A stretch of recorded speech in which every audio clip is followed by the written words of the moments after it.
best experience. I have one of the world's strongest men, Nick Best, and we have a newcomer to the game.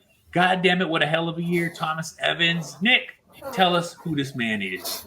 So Tom Evans is the guy that won the amateur Arnold last year and won the ability to come in and compete at the Arnold this year. And he also won the open division of the Shaw Classic. So he's going to get to compete in the Shaw Classic this year. So he gets to compete in two of the biggest shows in the world this year. And it's going to be amazing to watch. His career is just skyrocketing. Tom's a strength coach at the University of Delaware. And he just got back to work. So, Tom, how you doing, man? Thank you for taking the time today. Oh, absolutely. I'm doing great. Getting my legs back a little bit. Feeling good, but tired as hell. I got back Monday midday, and straight back to work Tuesday morning before 5 a.m. So that was a nice return back to reality after the surreal weekend where. I kept saying to my family and my wife, I was like, I don't even know what's going on at this point right now. So we're just kind of going with it as it goes. So it hasn't even really totally sunk in yet what you just did. I mean, dude, you got fifth at the Arnold. You're top five at the Arnold. Yeah, I still I can't. The hardest show to get into in the world, and you're top five. I mean, I trained my butt off for it, and knowing that. I was really excited for certain events and felt like I had a decent shot. And the only thing I was praying for that didn't happen was the max squat. But I tried to talk to Jan and Todd. Hopefully they'll bring that back the next time I get to go. Well, cool. When you're training for that, I'll come out and squat with you the next year. Yes, please. We'll have some fun there. But yeah, just a full surreal experience, still kind of sinking in, but just trying to get back to work, taking this week off from training. And then that's what I was just about to ask. How's your body holding up after like that much competing? Because with a heavy competition, with the things that you guys just did this weekend, I can only imagine how not horrible you feel, but just completely zapped. Yeah, I was actually surprised after day one. I was like, this is like I'm feeling good. Like I'm not like. We spent a lot of time working on not just the conditioning of the wheel of pain, but the conditioning of like being able to recover into the next event and not be dead for like 3 hours after. I felt probably pretty good within 20 minutes after the wheel of pain. Damn. So, which is why the log went so well. Yeah. Until my quads cramped up on the second rep, but we can talk about that. So like, and I was still I had the adrenaline Sunday, Monday morning. I'm like, and I'm like a 5 a.m. wake up kind of guy. Like even when there's not an alarm set, if I'm really tired, I'll sleep into 7. But we drove back, and I was just like dead to the world. I finally got a nap today, and I haven't napped in probably like 3 years, and I took a nap today. I can understand. Yeah, I absolutely relate to it. Yeah, so, what do you think the biggest to explain to the amateur competitors that are out there the difference in competing at the amateur Arnold and the difference in competing at the pro Arnold? It's got to be a completely different experience because you have all these guys on the floor. There's hundreds of people out there running around like crazy. You're only getting so much attention on you, even though you're putting out a great performance. Mm-hmm. And then go to where there's 50,000 people watching you, and God knows how many on the internet. That's it. That main stage. And you're out there going, and all eyes are on you, and all the attention's on you. How much differs it competing in that type of an environment? Well, you never have to worry about like adrenaline or energy. Like the first day, I didn't take an ounce of caffeine. I didn't need it.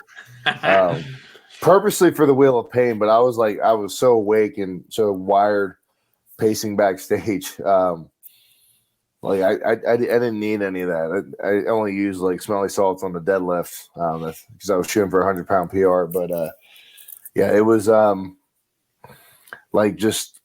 I've been in large crowds before with my football career, but they're never looking at me. unless I really messed up. So I was like, well, I guess I'm the only one up here, so they're probably looking at me. But I kind of try to just tunnel my vision to Magnus, making sure to get the down call, just kind of, and then like after it, then you can appreciate everything that's out and around. But I also like I look at the ground there a lot. I look back. I wouldn't necessarily try to look out. Right. But and just the best thing for me was like the warm up area, because I like to really warm up, make sure I'm good to go, and take my time, and having the exact time of when you go. When it was like a production, like you're going to walk out there at 3:07, and which is, I'm like, thank God, like, because we timed everything out. It's not like where there's 40 people in your weight class and you got to stay warm, and you have no idea when you're going. Right. Yeah, like somebody gets hurt and you're waiting for 10 minutes. Yeah. And then they're going again and stuff like that. No, it's on the clock. Yep. It's so for me, that made it easier just because it, for the most part, you can make sure warm-ups go really smooth and time everything up. So that was my favorite part. And then, like, obviously, it's the competition I've been at, OSG, Shaw especially, and Strongman Corp. They do a great job of treating the athletes as best as they possibly can. It's different when it's 400 people at OSG versus or like 16 like the Shaw Classic Open. It's there's obviously so much they can do by numbers, but that was just an incredible experience backstage. I didn't feel there was any you're a rookie, you don't get to see the chiropractor or whatever. Like, they took care of me just like they took care of everybody else. So that was kind of cool. That's a pretty neat experience when you go there and you kind of go from the amateur ranks where it's kind of like there's like nothing. It's whatever you bring. It's the people that come with you that help, to you have everybody around that you had before. And then you also have the other professionals that are around.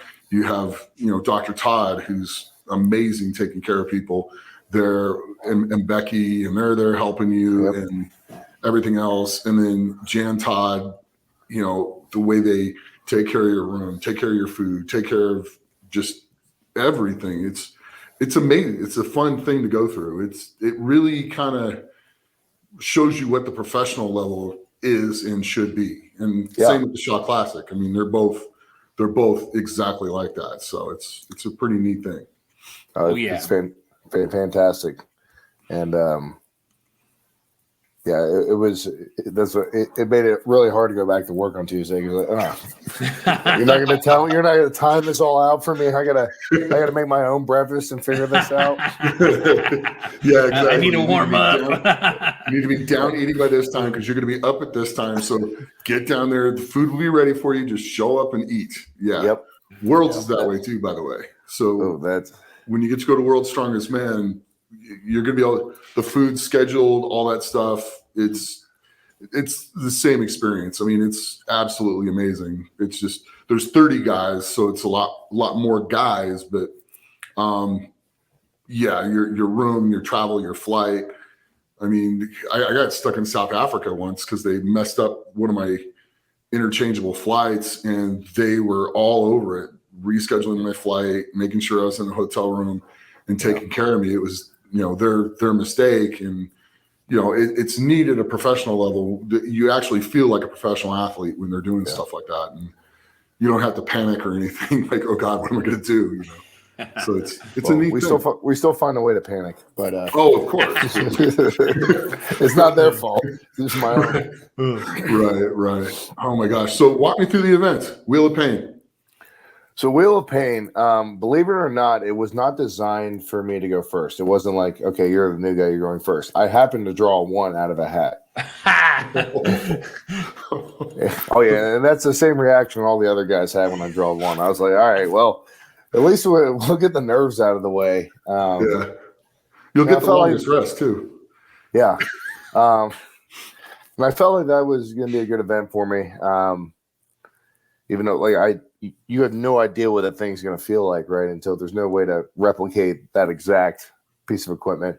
We got to push on a little bit at the rules meeting, develop some strategy and whatnot. But I did like it went first, and there's a little bit of thinking, but there's not a lot. It's not like a log where you got to worry about all these different techniques. As long as you keep your breathing right, like it was just kind of a simpler event, which was probably good for me for the first one. Just get it out of the way. Sure. Did you keep your arms locked the whole time, or did you come back on your head, or how? So I kept locked until about 10 seconds left. And then, I've been practicing chest to bar because we couldn't like go under it, or we couldn't wrap our arms around it. The hands had to stay in front. Sure. And then at that point I got stapled and it just stopped moving. I'm like, crap. Like I guess I probably did that and it rolled back on me. So I had to go back to the arm straightening, and I was kind of dead at that point. I don't know if it would have cost me more than a couple feet and really changed anything, but right. Just so that people know, those drums that are there, they're full of sand. Correct. And that's what makes it so hard. And the sand's completely rolling around inside those things. And so you catch it when it rolls, it moves real easy. You catch it when all the sand's in the one spot, it gets really hard, really fast. Yeah. So like out of the gate, you're like, yes, this is great. And then all of a sudden that sand doesn't move as fast and it's starting to catch. And then as soon as you stop, you're gonna be like, oh, there goes all the sand. Yeah. So like I don't even know how you would replicate that in training, except by like just having variable weight on a yoke that you maybe switch up like halfway through the push or something. Do you know kind of like the turf things where they used to weight down greens and roll? Because they're full of water. The barrel, exactly. The drum. Oh. So you could do something like that. Take a drum and put it onto your vehicle and push something like that. Put like 3 or 4 of those somehow attached to like a little rack and push that would be in the front of your vehicle, and then push your vehicle down the street. You could simulate that way a little bit. That's a good idea. I didn't think about that. I also had already spent enough money getting the equipment I needed for this event. Oh, I saw you get that frame. Yes. Yeah, that was when we get to it, I'll have a good story about that one for sure. Nice. Okay, so the Austrian oak, how'd that go? So all my I know how it went, but I want it out of yours. So I want your point of view. Backstage, I messed up all my warm-ups. I was had too much adrenaline, was just freaking first time I've ever touched a wooden log, which all the veterans tell me now that a wooden log's easier. I really was hoping. I was like, just let me have that. It's harder right now. Like, at least for this week. I'll address that later. And I couldn't get the balance right for a 380 warm up in the back. Like I hit it every time, but it wasn't super clean, super fast. So my coach, Adam Dirks, made me redo it 3 times. And then we ran out of time, and then it was time to go. So I basically jumped from a 380. Like I finally got the last rep, so my feet were in the right spot. Better leg drive. But then I had about 5 minutes, and then it was 50-pound jump, which is way too much on an upper body exercise. So got out there, like I said, no caffeine, but I am like wired at that point. Adrenaline is wide open, yeah. That was the event. I'm like, to me, that's the most iconic single implement in strongman that I can think of. Like, you have Atlas stones, obviously would probably be more iconic, but they're always different Atlas stones, right? The one singular piece of equipment to me is the oak. And I was trying to just like imagine Big Z pressing it when I went up there and like play some mind games for myself. It did not work that first rep. I went back and looked at it, shot my head through too quick. I used like no leg drive. I'm like, what the heck was I thinking? So like, I was trying to move it like I move weight when it's like in that 340 to 360 range, and I'm going for reps because I could, keep those going with mostly upper body. Trying to use more leg drive as I get more tired. So, and the clean went super easy. Both times I ended up knocking myself back. I was like, the wood log is definitely easier to clean. I learned that. Yeah. And so I failed the first rep. I didn't even really get it close, hardly above my head. And then was able to put it down. I think I took probably like 30 seconds to try to calm down a little bit, re-go through the coaching points. And I'm like, I really, really don't want to have to warm back up and hit the smaller log. So we might as well freaking at least try to give it another go. And then, found a way to get the job done for one rep. And then I got really, really excited because to me, that was like, all right, you made it. Like you're not just here, you're competing, you're hitting one of the most iconic implements ever. Right. You're not going to finish last in this event. That was kind of another thing. Don't finish last on anything. Good strategy. Yeah. Where Hooper tries to finish top 3 everything, I was like, don't finish last in anything.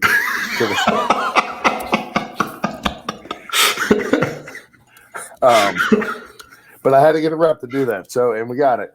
And then you can kind of see me waddling off stage. Both my quads were just completely cramped up. I'm like, there's no chance I have another rep in me. Even though the clean was fine, it's just I had nothing left in the legs to leg press. To pop it off your chest, yeah. Yeah. So, and I was like, all right, I managed to save one. I'm not going to like overly push my luck here. It's smart because last year there was a devastating injury on that event. So that's smart. It's very smart. JF Caron, and fluid patella. I did actually see that live. So luckily I wasn't thinking about that while we were going. No, it's good. Yeah, no kidding. But it was smart. Yeah.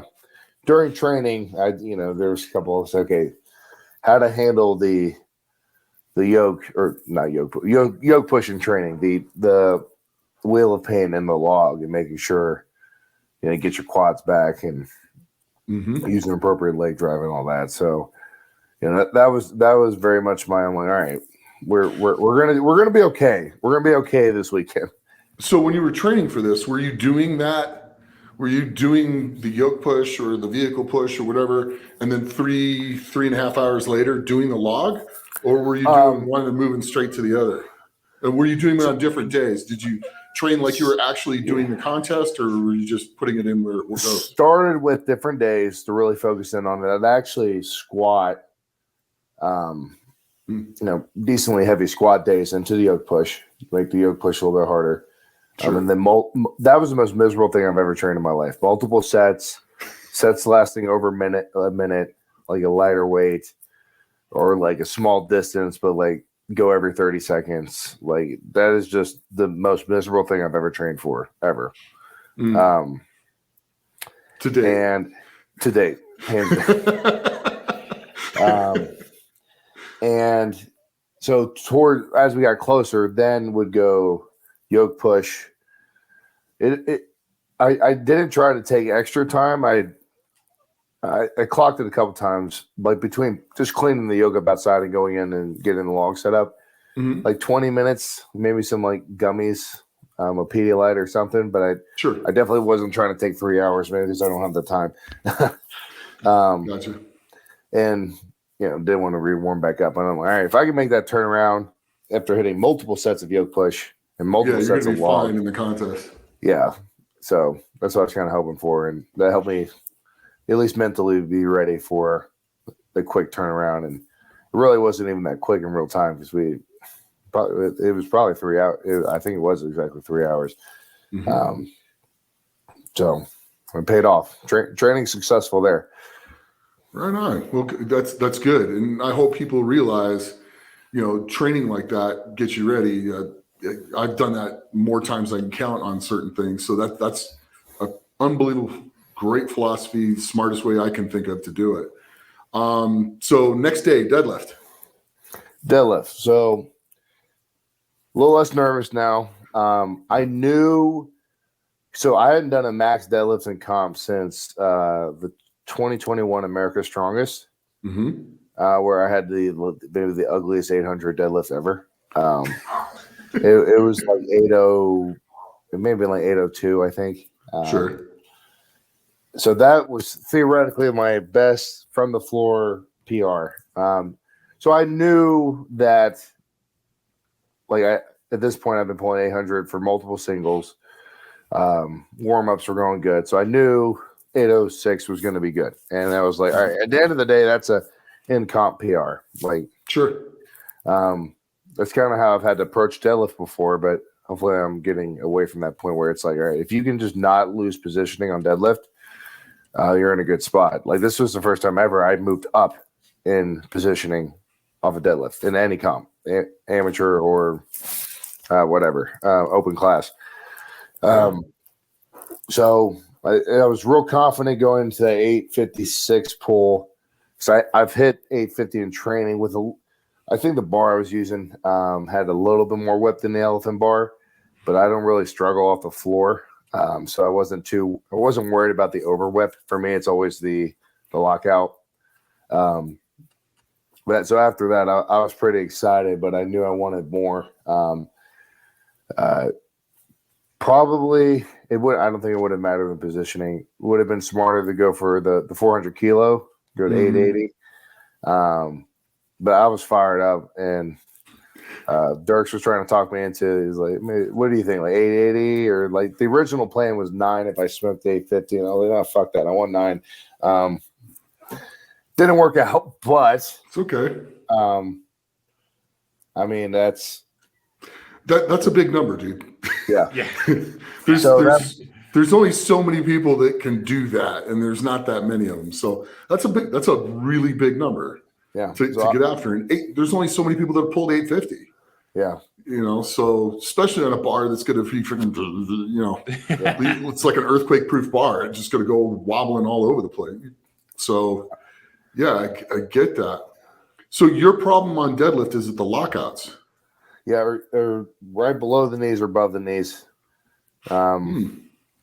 Pretty exclusively. Like we've trained everything around it, and then it's gotten better, but it's still like if it was a partial deadlift and instead of it being raised, it was just get it off the floor, I'd be in great shape. But I don't think we're doing that anytime soon, unfortunately. No. But we can squat. The squats are cool, and we need to do more max squats. Yeah, I agree because I like watching that. I love doing it. So I would like to see more squats because it's fun. And I've always been able to squat more than I deadlift. So most heavyweights are that way. I can only think of one or two that can deadlift more than they can squat. I mean, the only one that comes to mind is Hopdoor. That's about it. Yeah. Like literally, that's about it. Well, I wonder if. Yeah, I mean, we don't know. We don't get to see a lot of these guys get to do a max squat. Yeah. And I've never squatted in a suit either. And I think last year they did do suits, right, for the squat. Yeah, they did. Yeah. Yep. So I really would like to, start chasing the 4 digits there on a squat. Yeah. If you're between 850 and 900, you throw on that suit, get used to it. You'll hit the 4 digits. You'll definitely hit the 4 digits. Yeah. Especially if you can get it fit right and get the tightness right. It would definitely take me some time to learn that, and I've only ever really used like training grade sleeves, not sleeves. Sorry, wraps. Right. But I've had hit 800 for a double in sleeves. Okay. Oh, jeez. So the max squat would have been perfect. I really wanted. I would have loved that would have been my first ever event, but Wheel of Pain was close. I'll take it. Yeah. No, absolutely. So that's cool. And so every chance I get, I'm like, squats are cool. Everybody wants to see squats. that's it. Well, the good thing is probably next year when you end up at Worlds, they have more often than not, there's a division that has squats. So Yeah. you can usually get into that. You know, if you tell them you like that, there's an odd chance you might get a squat in there. So, but it's different. I mean, it's 2-inch axle, so that brings a whole another slew of interesting things. But moving on, the stone put. Yeah. Let's hear about this. So you destroyed this. When that event first came out, I was like, this is perfect. Mainly because nobody else had done it, so I was at no disadvantage. Mm-hmm. And I was like, this is kind of right up my alley. With a little bit more athletic background. Now, I didn't think I was going to take second. I don't know. Nobody knew. Nobody had any idea. I trained with we went up to my wife's uncle's house in upstate New York. Went and got some rocks out of the river that I thought weighed around 180. Turns out they were 40 pounds too light. So you should really warm up before you start judging weights because everything just feels heavy if you're walking around a river.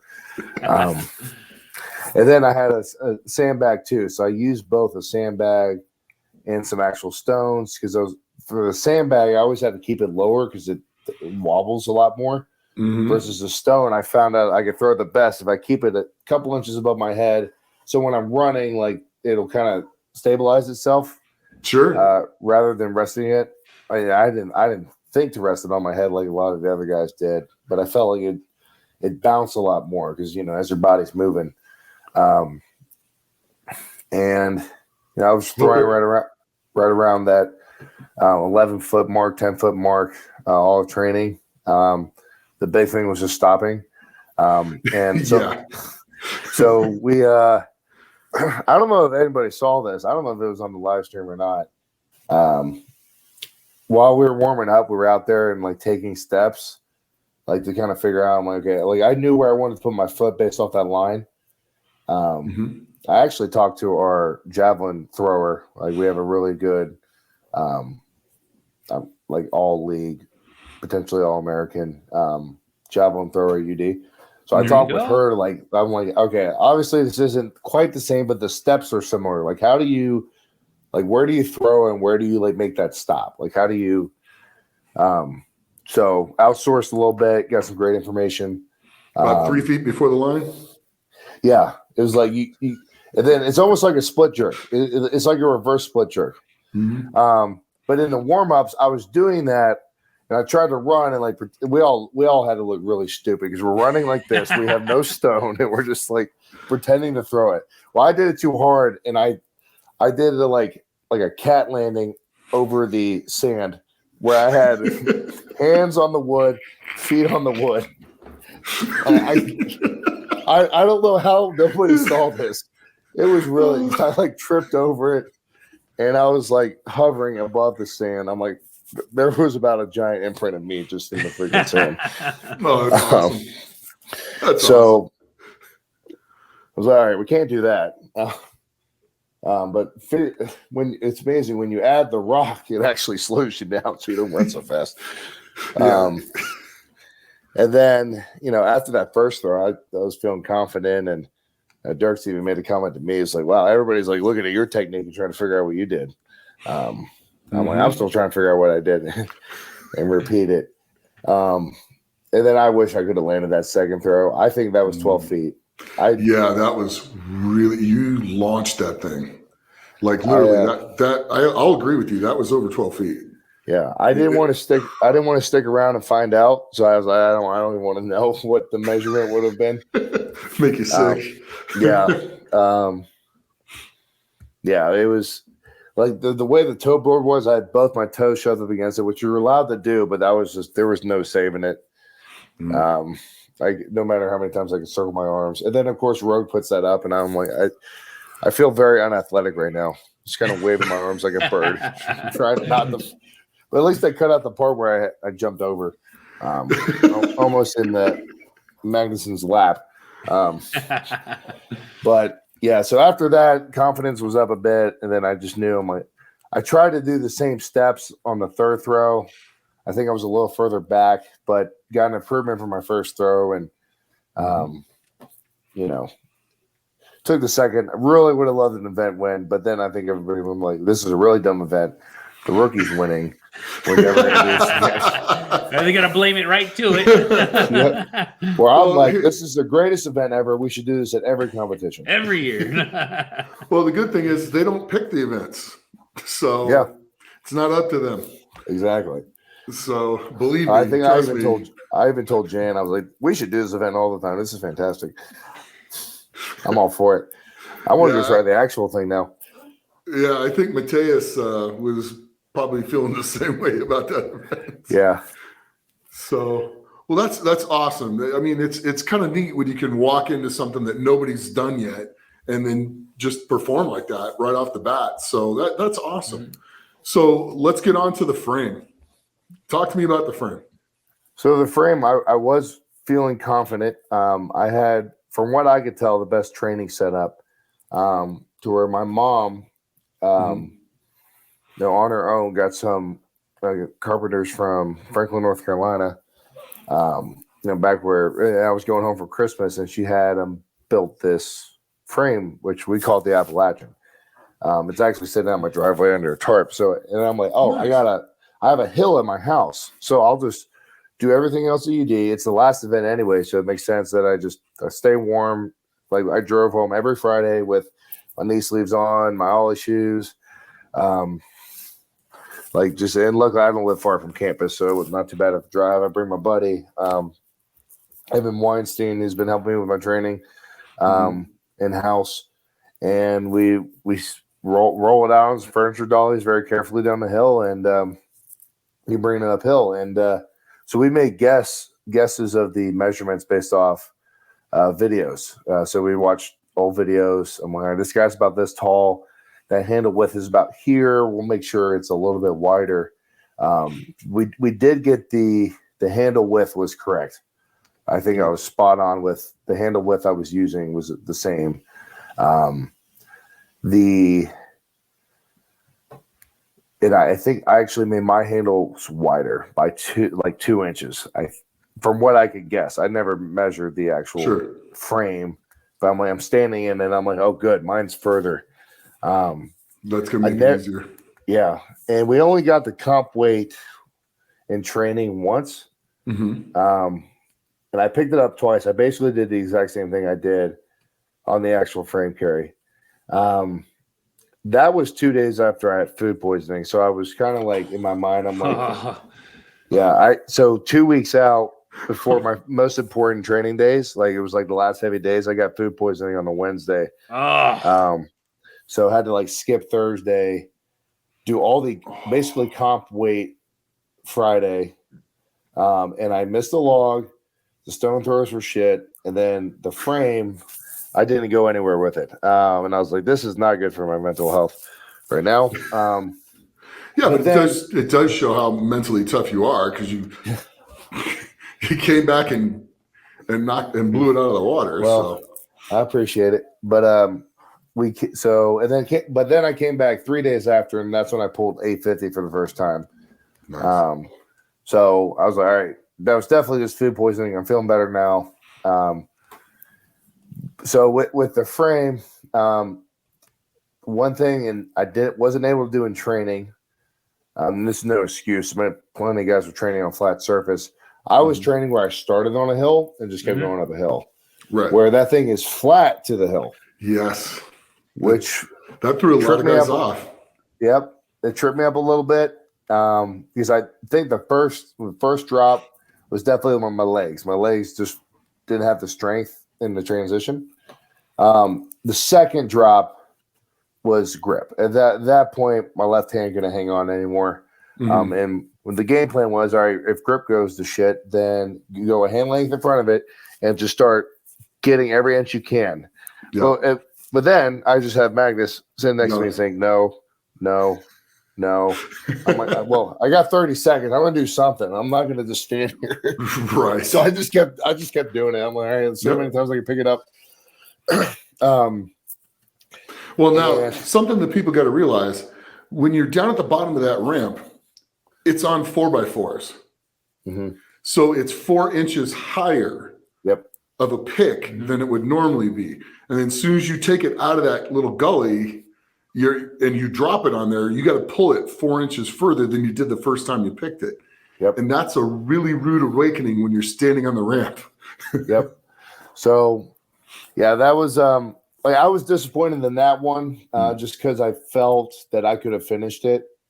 Sure. But it was like to me, when things go wrong in strongman competitions, it's one or two things.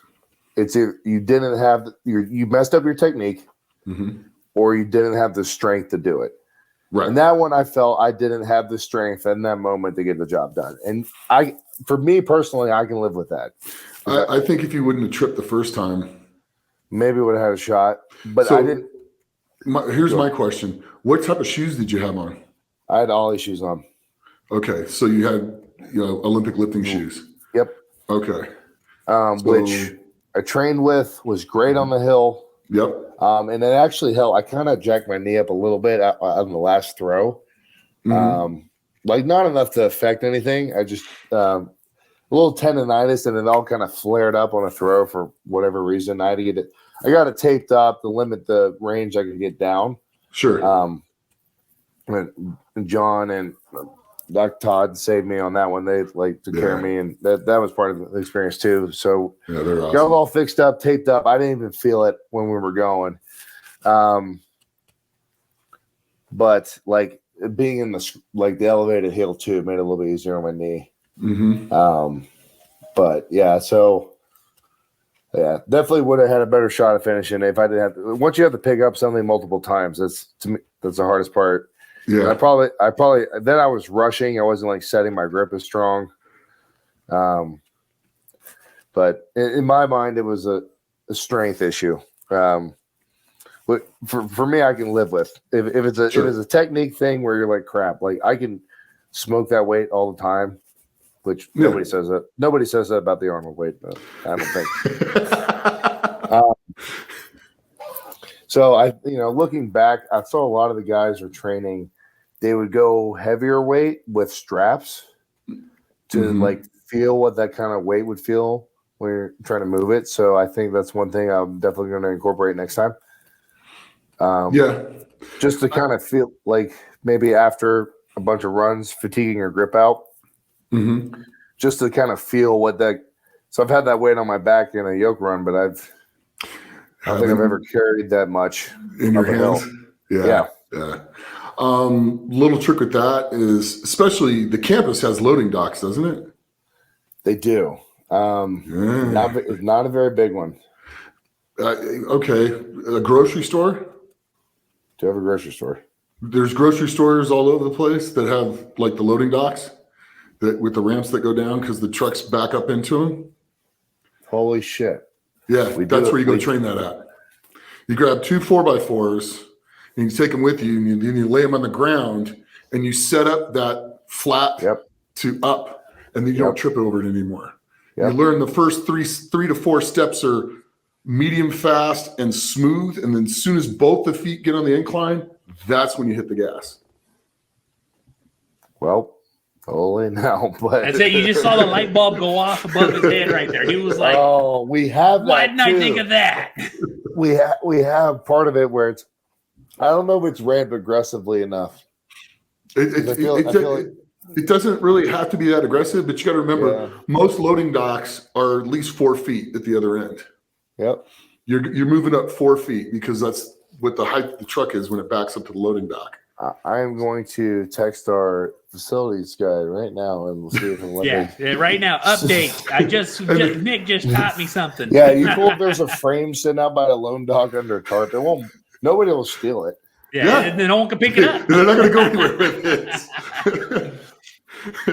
They're not going to go anywhere with it. It's kind of like I used to store my finger in the driveway, and it's like the whole thing put together has got to be over 900 pounds. And if you can take it, go for it. That's all.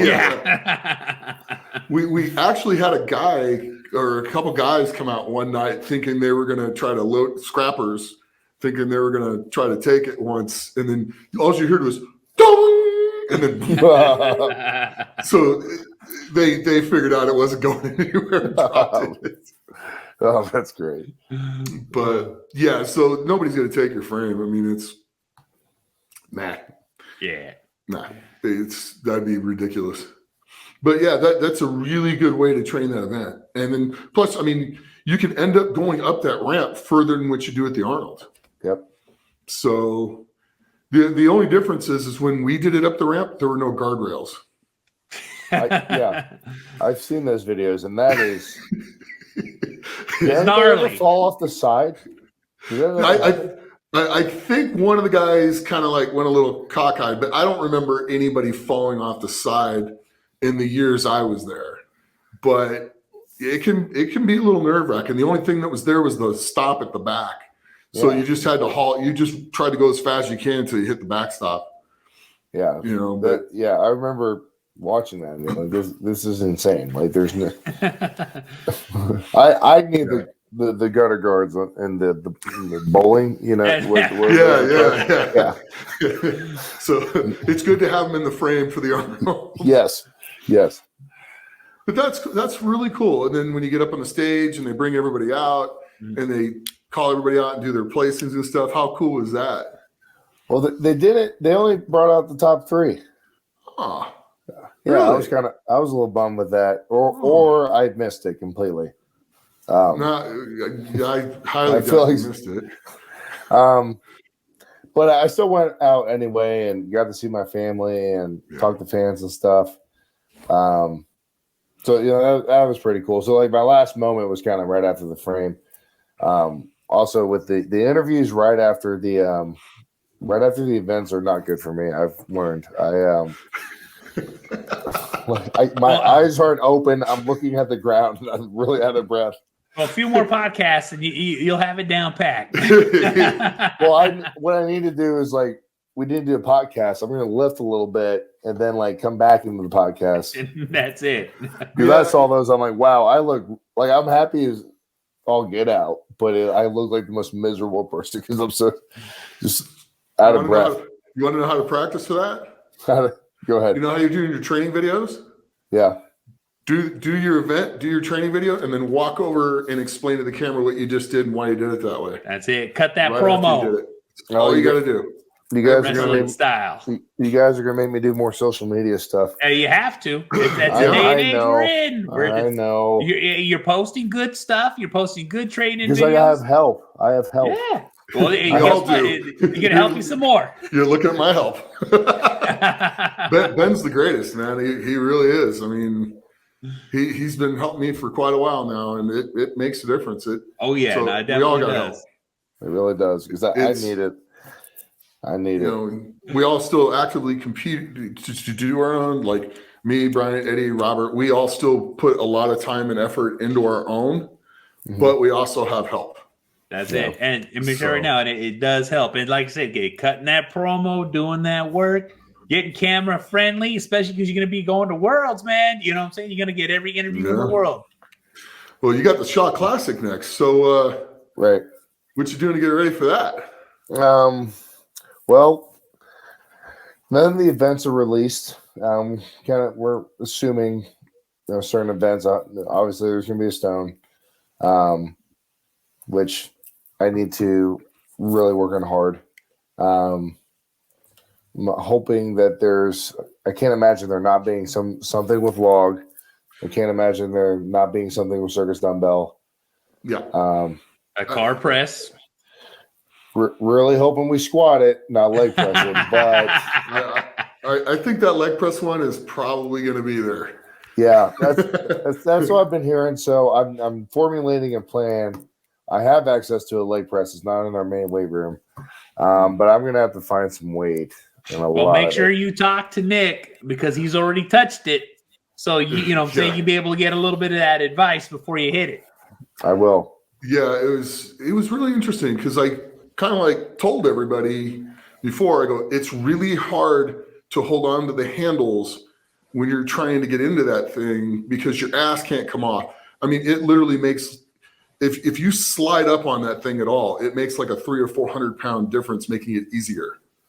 Yeah. So that's why everybody was told you got to keep your ass and that you got to keep your butt in the seat because if it comes up even a little bit, it just changes it and you just bang those out. So, but you get in there, you get set, you push it up and you grab it and pull yourself into the seat and you let them unrack it. You let the guys on the spotters on the side unrack it, because grabbing and pulling yourself back into position is like really brutal on that thing. And then you get set and you go and you just come down and just gently touch and then pop it right back off. Because I did that 3 days after squatting 660 for 10 and deadlifting 700 for 10 at a strongman competition. Yeah, but Nick just casually does that all the time. So it's casual. Yeah. Yeah. Okay.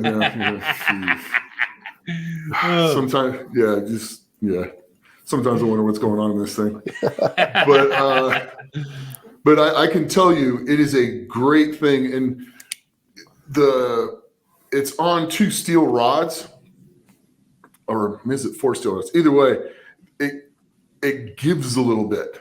So your initial push, you can feel it comes off pretty easy, and then it kind of pushes in. You can feel the bars moving, and then it straightens out. So there's a little spot on it where it gets a little bit harder, and then it gets easier as you get towards the lockout. So just be ready for that when you're pushing it.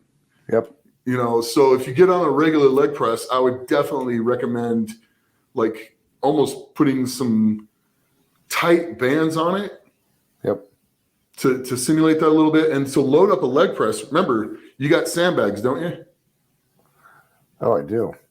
They're not anywhere near the leg press, but if there's no sandbag event, I can probably move them over there. Well, you got a lot of athletes at that college. Yeah. And apparently you guys have dollies that you can put it on. I don't know if I have athletes who can pick up a 400-pound sandbag.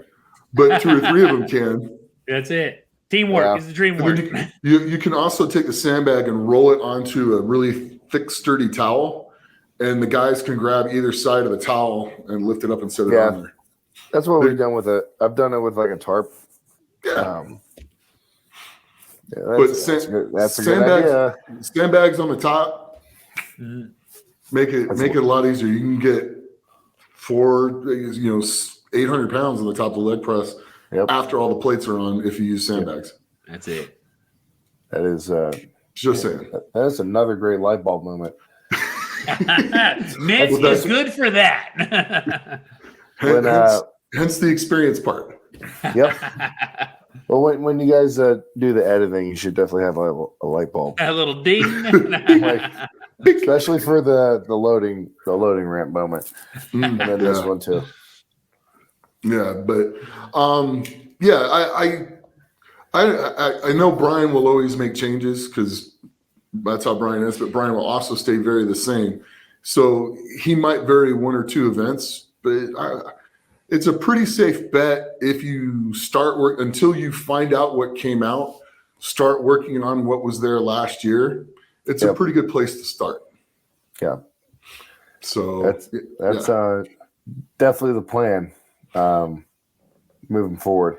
It's going to be fun to watch what you do in that, because you're pretty darn good at just about all of that.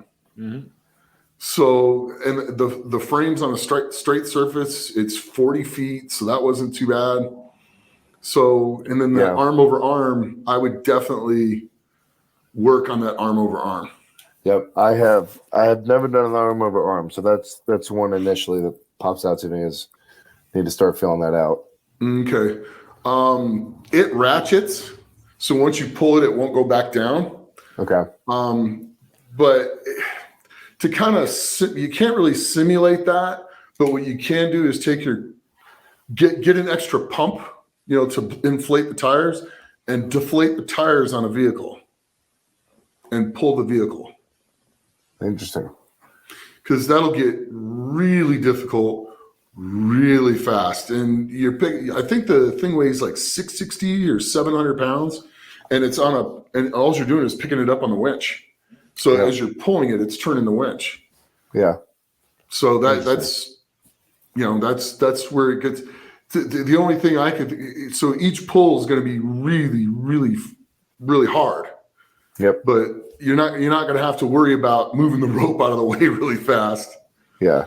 And then a little trick I saw last year when you run up to that rope and grab it and put your feet on the things to get set, I would almost sit up straight and lean back and use your legs and get a whole crank out of it before your ass even hits the ground. Yep. You see what I'm saying? Yep. Are you allowed to grab way in front of it? So you're going to grab way in front of it and throw yourself down. Yeah. Unless he hears this and says you can't do that. Oh, shit. well, we'll find out when Which the is rules entirely come out. possible. But well, that's one way we're going to know if he's watching the show, right? yeah. This is very true. If not, you just got some you got a little help on that one. Well, Brian, while you're here, can we squat the car? So I'll get another car and we'll set up a squat. Yeah. I think he's pretty fond of that leg press. Yeah, So, it looks sweet, and they got a whole lot of love on all media outlets. So yeah. all you can ask for. Yeah. Yep. I can't argue against that. I got a lot of love on it too when I put up the training video with it. So Yep. Probably one of the best videos I ever got love on. So can't complain about that. It'll be exciting, that's for sure. Oh, heck yeah. So, and that's in August. So are you going to pretty much now just start preparing for that, or what's your goal for the next few months? I may actually do some Worlds events, just in case something crazy happens the last couple of weeks. Yeah, it's a good idea. Just in case. I also may drive down there just to say what's up, just in case. Okay. At least meet some of the guys. Yeah. If I can get out there, I'll introduce you to Colin and Darren and those guys. Yeah. I've met Colin very briefly at OSG. But Darren, he judged me on one of the events, but I didn't really get to talk to him at all. So, and then I can go support, Dirks will be supporting Evan, so I can help him out and just be cool. I mean, I also want to kind of watch, Brian and Mark Felix. Last one. I think it's freaking insane that I get to be in the last competition of Brian Shaw. So they talk about being grateful and like what kind of honor that is insane. I'm actually a little jealous.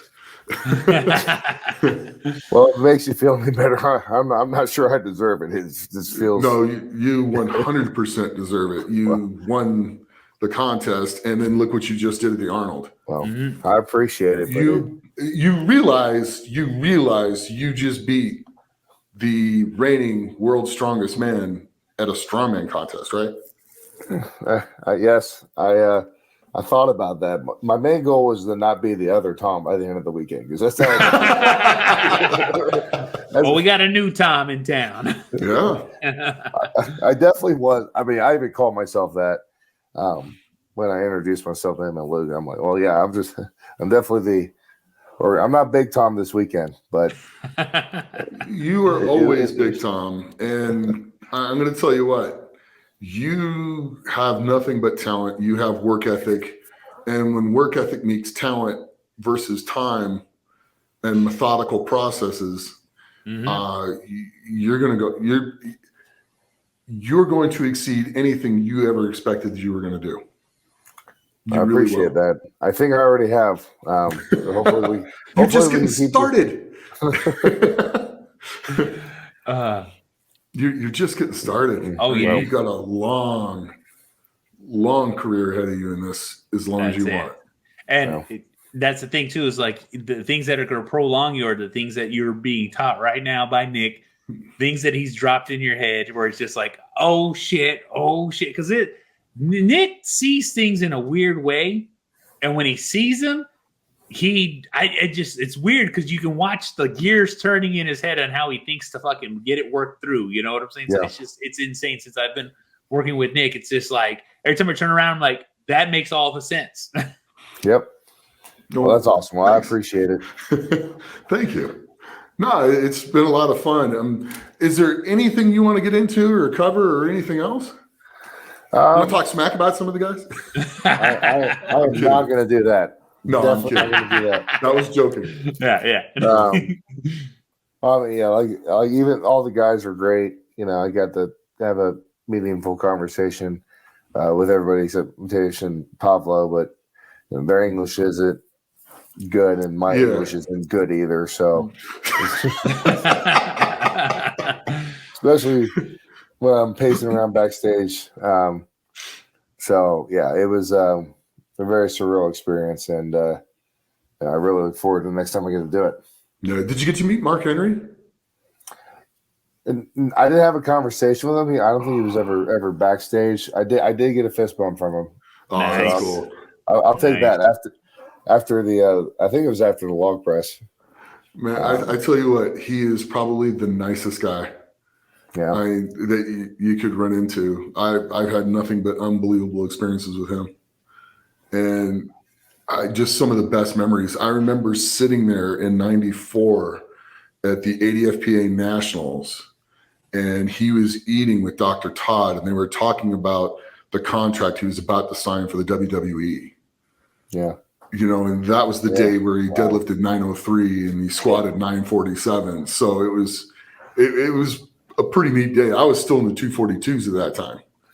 So it was a really neat experience. And then when I got to go to the Arnold, I see him again there and recognizes me and says hi, and we talk for a bit. And then my son, who's like this big at the time, comes up to him. I think my son was probably about 9. Yeah, about 9 at the time. Comes up to him and he kind of bops my kid. My kid recognizes him from wrestling, of course. Yeah. Pops him and he's like, "Hey, give me $1." And so my son's like, "Okay," reaches in, pulls out, hands him $1. You know, and Yeah. he just looks at me. He goes, "Just like that?" I go, "Just like that." He's like, "He's a good kid." I'm like, "He is." Wow. And then so we get to talking. Mark's now, it's like 2.5 hours later. Comes up to my son. He goes, "Hey, here's your $1 back. And I'll see you later." Just hands it to him and sticks it in his pocket though, and then leaves. It was a $100 bill. Oh wow, that's incredible. Tillman didn't think anything of it. He checked. He finds out about 2 hours later. Yeah, you know, and he's just like, "Oh my God!" I'm like, just started laughing. I saw him the next day, and I was thanking him and stuff. But it was a really kind of a neat thing. I mean, people just don't do that. You know, that's. I wish I had more time to talk to him, but that's a great story. You will, because you're probably going to be back at the Arnold next year after that. Well, so fingers crossed. I don't think you need to cross anything. I just think you need to keep doing what you're doing right now, and I don't think it'll be an issue. It'll take care of itself. Oh yeah. And with that being said, Nick, you know, Tom, we have a very specific way on how we end this show. Nick has one of the best sayings, and like I said, it hits home because it's the truth. So before we take off, Nick, hit us with those famous words. Well, thanks for watching the show, and I want everybody at home to train hard, train smart, and be the best you can be. And that's our show. Tom, thank you again. Oh, thank you guys. Pleasure to be a part of it. A pleasure having you. It really was. Thank you so much. Oh, thank you guys.